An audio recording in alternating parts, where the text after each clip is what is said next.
Assalamualaikum warahmatullahi wabarakatuh. Kami dari kelas 11 MIPA 3 ingin mempresentasikan hasil kerja kelompok kami dengan tema organ reproduksi wanita.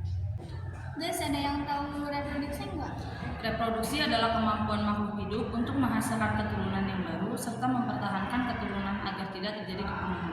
Terus itu organ reproduksi wanita apa aja sih?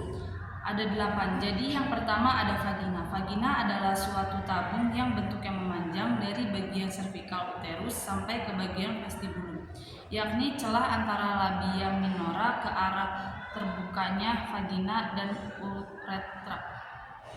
2. Cervix. Cervix atau disebut juga leher rahim adalah bagian utama dalam rahim yang menghubungkan antara vagina dengan rahim. 3. Klitoris. Klitoris merupakan tempat bertemunya antara kedua labia minora yang mempunyai tonjolan kecil serta ditutupi oleh lipatan kulit yang disebut sebagai preputium. Labia majora, organ reproduksi wanita yang satu ini merupakan lipatan kulit yang menonjol dan berfungsi untuk melindungi oficium, vagina, dan uretra. 5. Labia minora. Berbeda dari labia majora, organ labia minora adalah lipatan kulit bebas lemak dan tidak berambut. 6. Ovarium. Ovarium atau disebut juga indung telur merupakan organ reproduksi wanita yang terletak di kanan dan di kiri panggul, tempatnya di bagian atas rahim. 7. Tuba fallopi. Tuba fallopi atau disebut uterine tube adalah dua tabung tipis yang menghubungkan antara ovarium dengan rahim. 8. Rahim. Rahim adalah organ reproduksi wanita yang berongga dan memiliki bentuk seperti buah pir. Udah sih itu doang yang Alma tahu, selebihnya kurang tahu. Oh gitu ya, tapi bukannya ada bagian luar sama dalamnya? Iya ada, tapi aku kurang tahu sih. Aida, kamu tahu gak reproduksi bagian luar dan dalam? Aku nggak tahu. Tahunya cara kerjanya. Jadi organ reproduksi wanita bagian luar itu ada 3. Yang pertama labia majus. Labia majus atau disebut juga labia majora adalah lipatan kulit yang menonjol dan berfungsi untuk melindungi bagian organ orificium yang vagina serta uretra. 2. Labia minora. Labia minora atau disebut juga bibir vagina merupakan lipatan kulit bebas lemak dan tidak memiliki rambut. 3. Klitoris. Klitoris adalah organ reproduksi wanita yang terletak di antara pertemuan labia minora di sebelah anterior. Terus kalau reproduksi wanita bagian dalam itu ada 5. Yang pertama vagina. Vagina dalam saluran dalam organ reproduksi wanita yang memiliki tabung berotot dengan bentuk memanjang dari bagian cervical uterus sampai ke bagian vestibulum. 2. Saluran indung telur.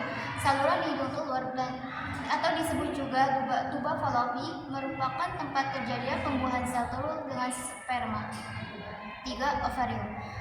Ovarium adalah kelenjar kecil yang memiliki bentuk oval yang berfungsi untuk menghasilkan sel telur. 4. Uterus. Uterus atau disebut juga sebagai rahim merupakan organ reproduksi wanita yang berongga dan memiliki bentuk seperti buah pir. 5. Klitoris. Organ reproduksi wanita bagian dalam yang terakhir adalah klitoris. Udah ngerti belum, Dak? Udah kok, makasih ya. Ya, sama-sama. Aida, kamu tahu cara kerjanya kan? Iya, tahu kok. Terus itu gimana cara kerjanya, Dak? Oh, jadi cara kerja organ reproduksi wanita itu terdiri dari 4, yaitu 1. Main card. Ciri khas dari sistem reproduksi wanita yakni terjadi pada masa pubertas dengan ditandai timbulnya main card menstruasi untuk pertama kalinya pada usia sekitar 9-14 tahun. 2. Menstruasi. Menstruasi adalah proses pengeluaran darah dan cairan melalui saluran kelamin wanita atau vagina yang juga membawa sel-sel mati dari lapisan selaput lendir atau lapisan endothelium rahim. 3. Hamil.